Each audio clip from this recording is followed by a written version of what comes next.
What's up, everybody? It's your boy Ryan, and I'm going to read you a bunch of comments from the YouTube channel. First comment, Joey Moolah comments, "You look like Drama Alert." Okay, Drama Alert on Google.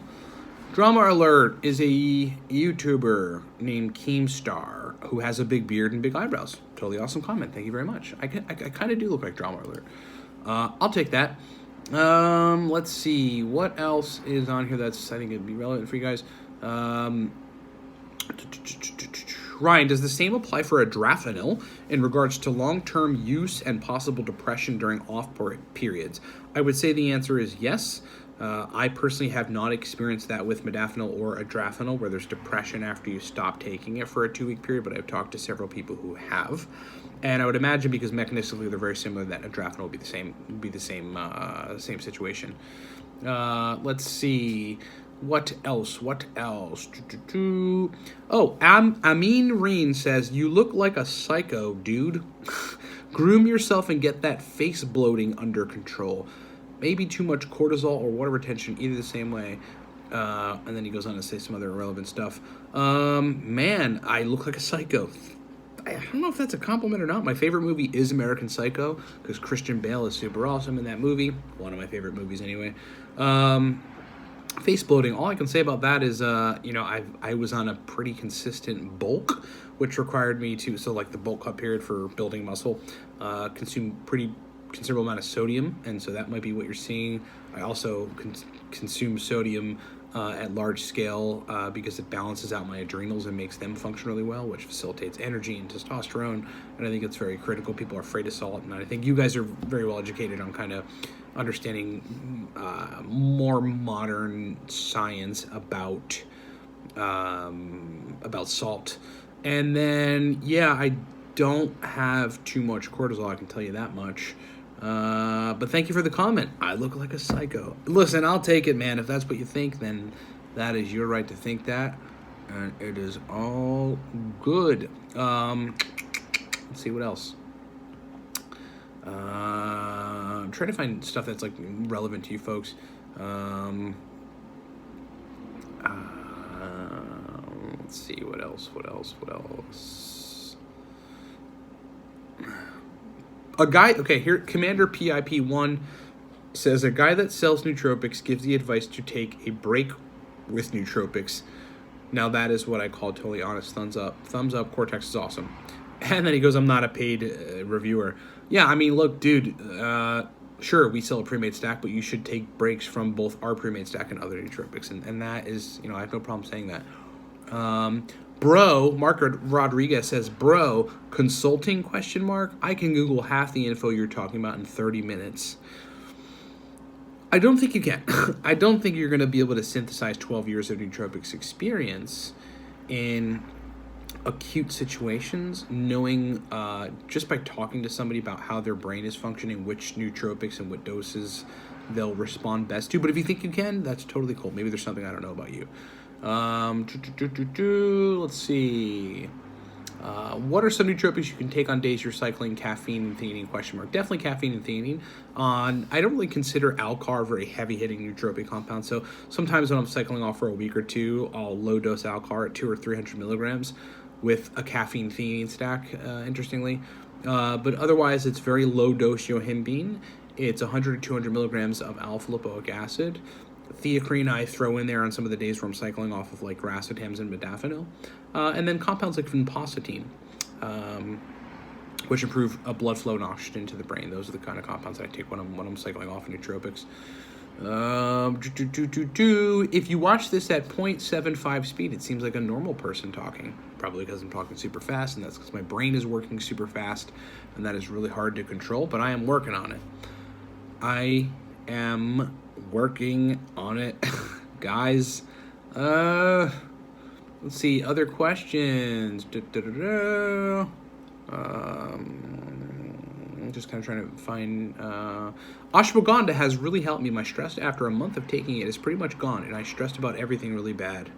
And then he talked about having paranoid thoughts. Yeah, ashwagandha, is a great way to balance out your nervous system, great way to balance out the body stress response, particularly cortisol, and then kind of just a great way to take what would be a pretty strong stress response and blunt it. Ashwagandha is pretty awesome stuff. All right, last question. I'm going to find a question that makes sense and is relevant to you guys, and I will read it and try to answer it, and we'll go on from there. Great video. Thanks for all your help. This was on Bromanteen. Do you have any advice on Bromanteen not working? I've tried 2 different vendors with no effect, maybe bunk products. I would say if you're not responding to Bromanteen, it's not the vendors, because you've tried 2 vendors. That's a higher likelihood that it isn't the vendors, because you have 2 different vendors and the same result in terms of your effects. I mean, I don't know. I mean, I would say there probably in your history or currently is some sort of pharmaceutical medication for anxiety or depression, or another pharmaceutical medication that perhaps is working on dopamine. Perhaps you've been ADHD and we're taking Adderall or Ritalin. And in those cases, you're certainly messing with dopamine receptor sites and the brain's general capacity to synthesize dopamine. And, you know, what we're really looking at with Bromanteen is enhancing dopamine synthesis. So you've probably got a problem with dopamine synthesis kind of generally that Bromanteen is not able to touch, which is an issue that, man, I could help you with if we consulted, and I couldn't. It would take too long to give you advice on it now because that's a very, very complex topic. But I would say it's not the vendors, it's your brain. You know, if you're taking Bromanteen and it's not working at all, something's up and your brain is just not responding to it at all. Trying to find maybe something super funny as the last one here. Do you still have SIBO or have you fixed it? Nope, I largely do not have SIBO. I have fixed it. It took many years of rotating various antimicrobials, timing the antimicrobial intake with carbohydrates because they're actually necessary in SIBO despite what everyone says. But no, the major problem with me is it caused reflux that went to my throat. It's called LPR. And prevented me from breathing correctly at night, which is also essentially sleep apnea. Sleep apnea is in the gut. And that might happen once or twice every 60 days. So essentially, no. I do not have that issue. Last comment. KK commented, Ryan is going to take mushrooms in the woods. I'm talking about lion's mane, not shrooms. Ha ha ha.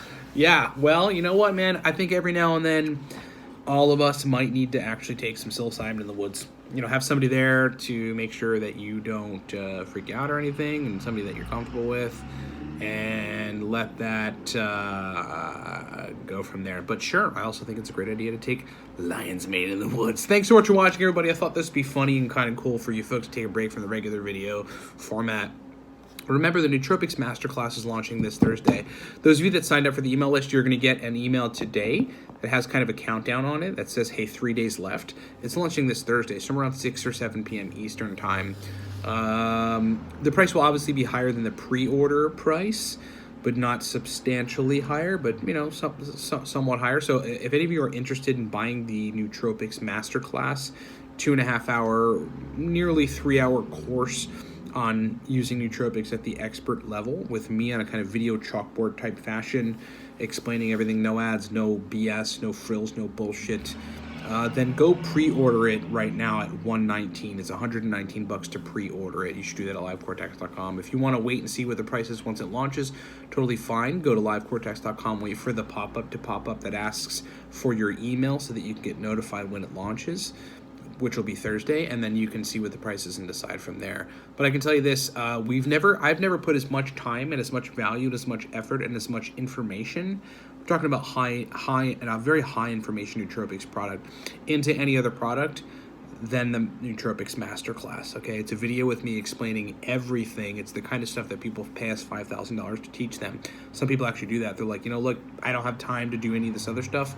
I'd really just like to pay you a consulting fee and you teach me what you know, set me up with scales and all the rest of it, show me your strategies on how to stack for my particular brain and just sort of how to stack generally, how to cycle, and, you know, we give that information to those people. But there's a lot of really powerful synergistic stacks and principles. You know, there's 5 major principles to taking nootropics surgically in a way that really gets you good results. And we lay out those principles in the Nootropics Masterclass, but then all the stacks that we give and all the direction and instruction we give thereafter have those principles infused in them. So you get to see a validation of those principles and an infusion of those principles and all of the stack suggestions and the rest of it. It's very, very comprehensive. It's a course, and it's very powerful. You can get that at livecortex.com, pre-ordered, or get on the email to be notified when it launches. What the price is, rather.